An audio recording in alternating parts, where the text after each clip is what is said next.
Hey there, everybody, and welcome to Fearless Thinking, a podcast designed to help you navigate authentic leadership and the entrepreneurial journey. I'm your host, Michael Devous, and these are my thoughts, lessons, and insights from my entrepreneurial journey into coaching, workshops, motivational speaking, and of course, what I picked up from interviews with inspiring leaders and entrepreneurs along the way. My mission is to help people unlock their untapped potential by using fear as a catalyst for powerful change and growth, so they can step into the greatest version of their most authentic selves. All right, let's get into some fearless thinking.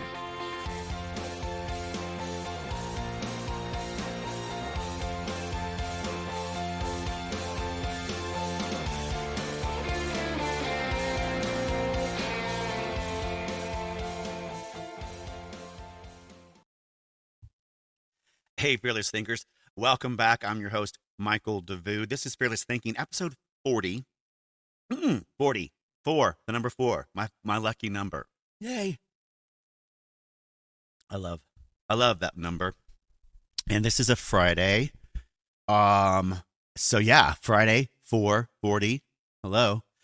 This entire week, we've been talking about communication. In the last episode, we discussed fearless communication, getting your message across with clarity and inspiration.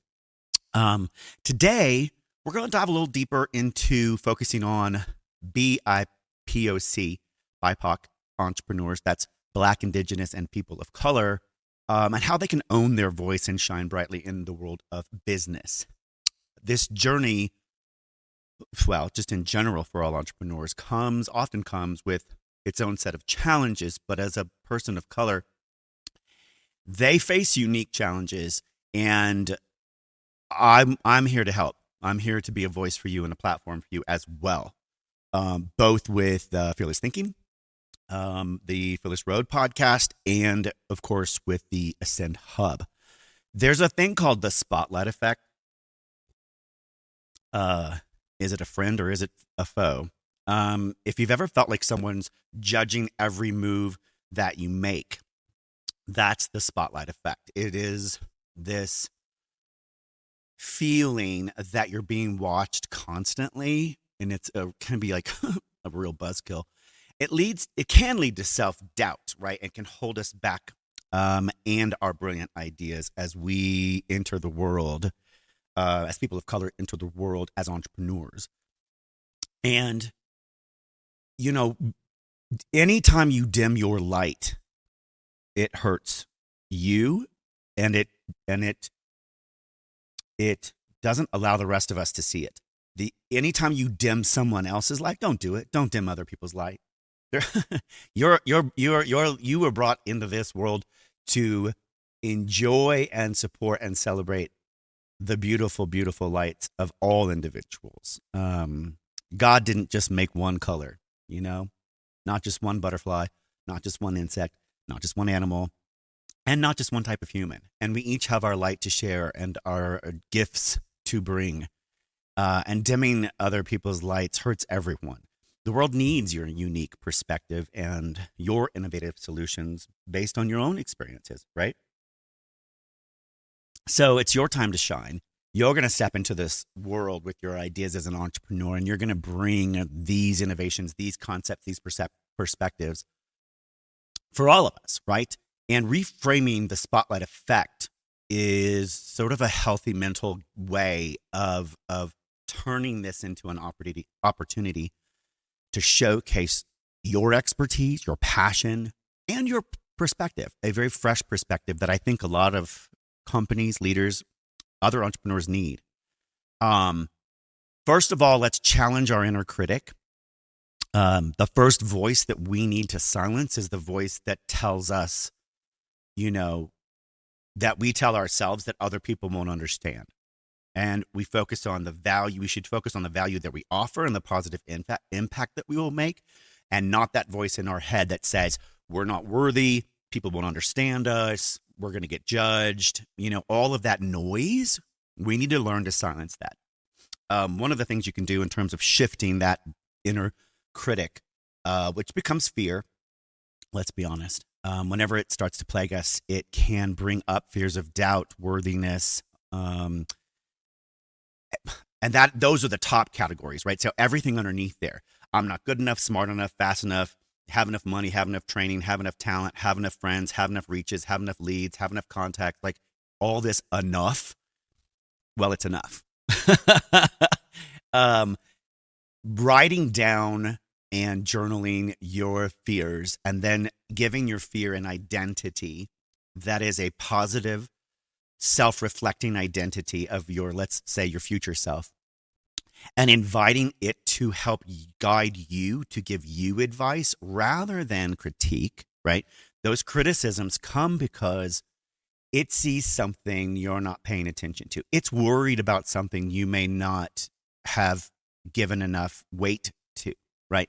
So listening to it in a weird way begins to actually silence the inner critic. Secondarily, embrace your authenticity. This is a big thing I talk about. It's in my manifestation statement. It's in my statement about how I help others step into the greatest version of their most authentic selves. Finding your authentic voice and learning to be authentic in a world that has always told us to hide who we are, who's always taught us to adapt and adopt what others think we should be, who's always told us to standardize ourselves based on testing and fashion and everything.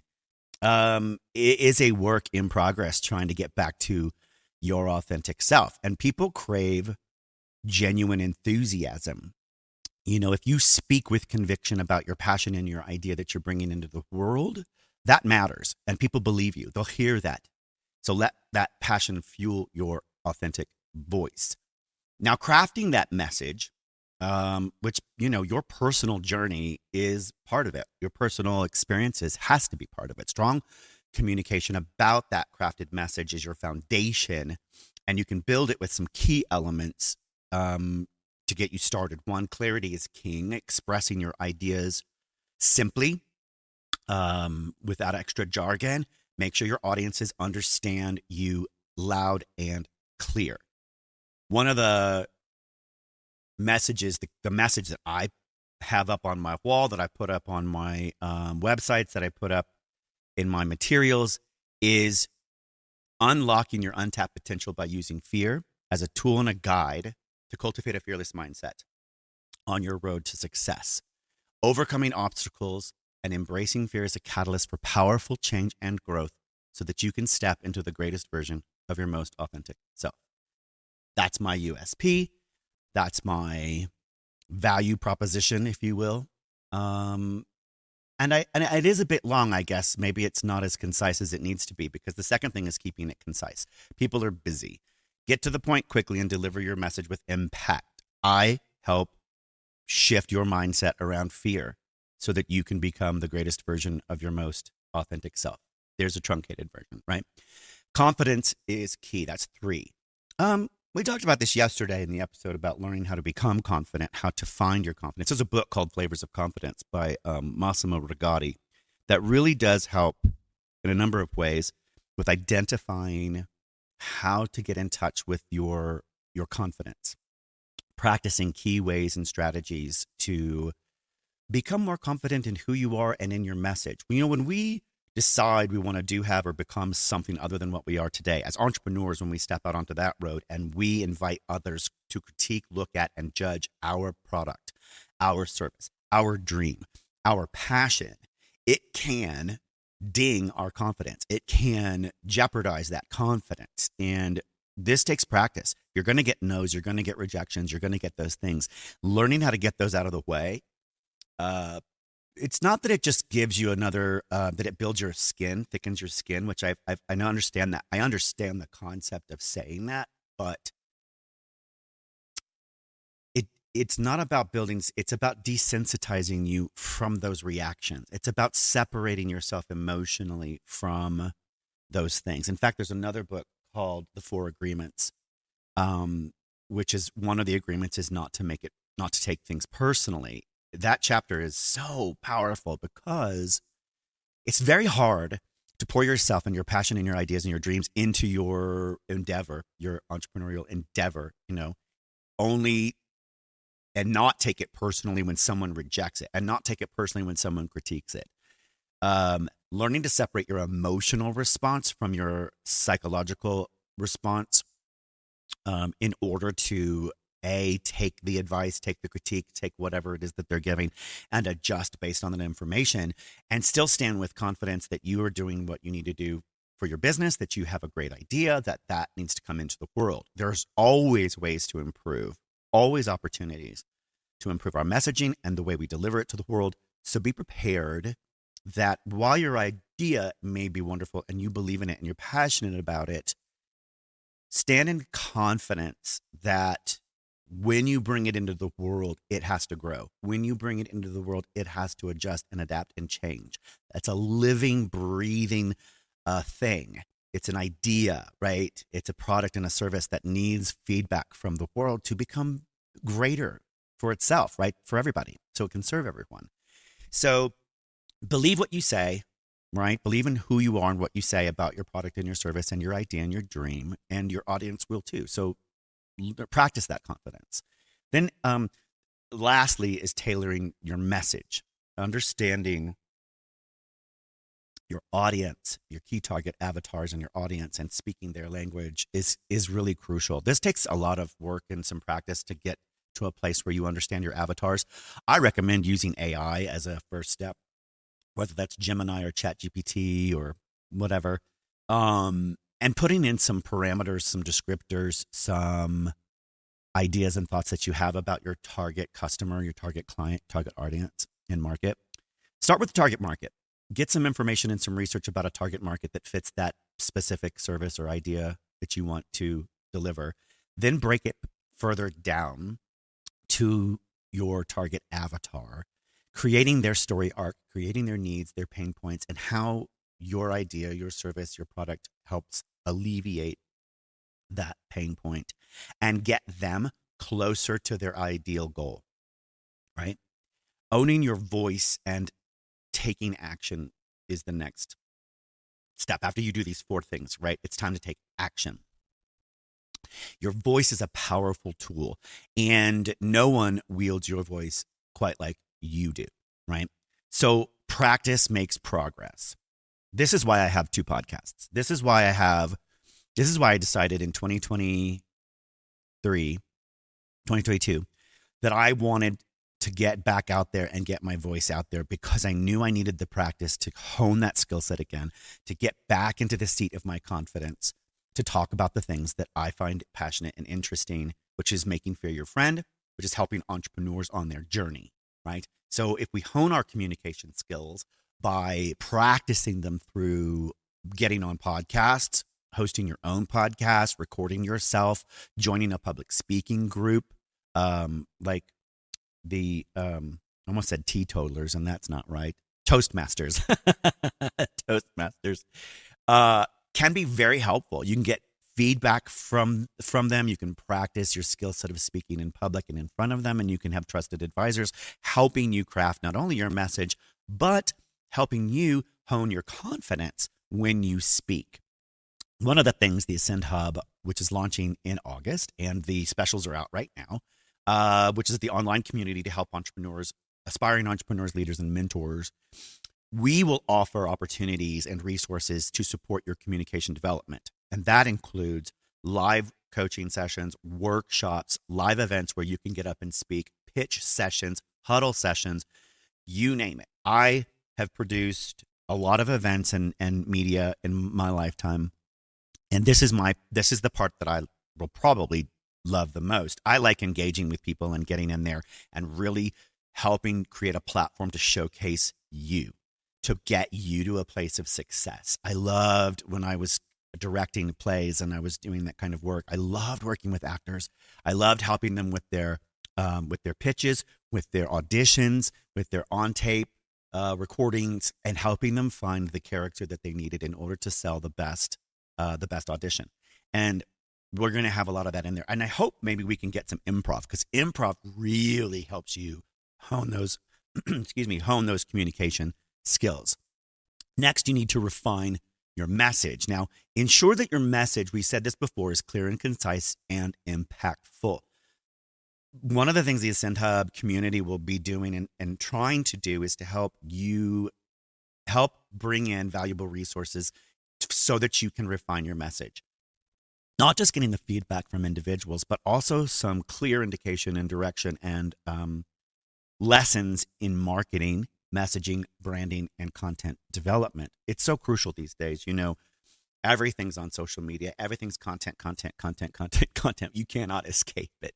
And if that's not your bag, if that's not your thing, that's okay, right? You got us. We got people. And the people we got can help you craft and refine your message very well. And help you become confident when it's time. Because once the journey of crafting that message, the journey of developing the content along the way is how you become confident in delivering it, right? You've worked so hard to develop the idea, the concept that you're bringing out into the world. Now you're crafting the message for it. Well, the practice of crafting that message, not only standing up and speaking it out loud and bouncing it off other people to get feedback, but also crafting it in the written form, in the form of unique value propositions, unique selling propositions, value statements, missions, purpose, taglines, email campaigns, you name it. By the time you get down to it and you've broken those avatars down and you're speaking their language and you're crafting your messaging, you begin to embody it. And that also provides confidence. Next is speaking up and sharing your voice. We need your voice. More presentations, more meetings, more networking events, all the opportunities that you have to shine. And so don't let fear hold you back. Let fear become your friend. Join the Ascend Hub and share your voice with us and practice your messaging and bring it to us. Let us help you. It's going to be very exciting to do that with all the other entrepreneurs and aspiring mentors and leaders that are coming to the group, to the community, to help one another really become better at what they need and where they are. BIPOC entrepreneurs, Black, Indigenous, people of color, need additional platforms and resources in order to get their voice out there. Representation matters. And BIPOC entrepreneurs often face such an uphill battle in terms of visibility. This world, well, let's just say America for now, used to be a place of progress. I think it still can be, but it's really tough. And it is very unfair. And we have systems in place that have been in place for years, decades, that we grow up inside of, by the way. So that's part of those unseen biases, those system biases that work against people of color, period, 100%. It's what they're designed for. We know that. Our leaders, founding leaders, if you want to call them that, founding fathers, they didn't design this world for fairness, even though that's what they claimed and what they said in our Constitution. It isn't what we got.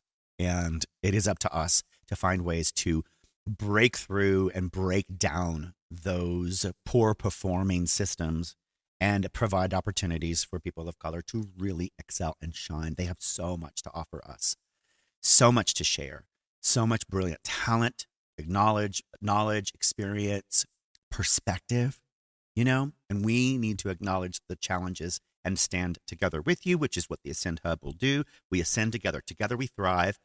Me to the power of we. We includes people of color, of course, my brothers and sisters out there, as well as the LGBTQ community, right? All of us together. We all make up a beautiful rainbow of life, and no one is better than anybody else.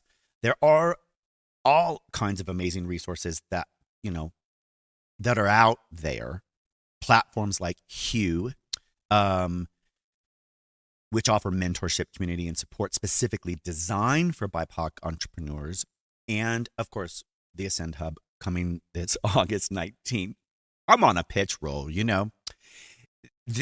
will turn this into a valuable resource for fostering diverse and innovative and inclusive spaces for BIPOC founders to thrive. In fact, I would love if you're out there listening and you are a BIPOC entrepreneur and a founder and you want to be part of the Ascend Hub, would you please contact me? Because I'd love to get someone on board that could help us strategically design, develop, and build out the platform better with you in mind to make sure that we're delivering on all of these, all the fronts, all the areas, right? So today we're talking about, this week was communication. Today is talking about owning your voice as a BIPOC entrepreneur, and about platforms and resources and ways that we can raise their voices and help them shine better. It is up to all of us to ensure that the entire playground that we are in, the sandbox that we are in, you name it, wherever we are, where we're fighting this battle as entrepreneurs, that we're doing it not only together,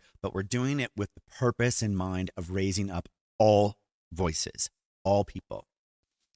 So yeah, do the likes and subscribe to the Fearless Road podcast and the Fearless Thinking podcast, hashtag Fearless Thinking. And of course, remember the Ascend Hub coming this fall.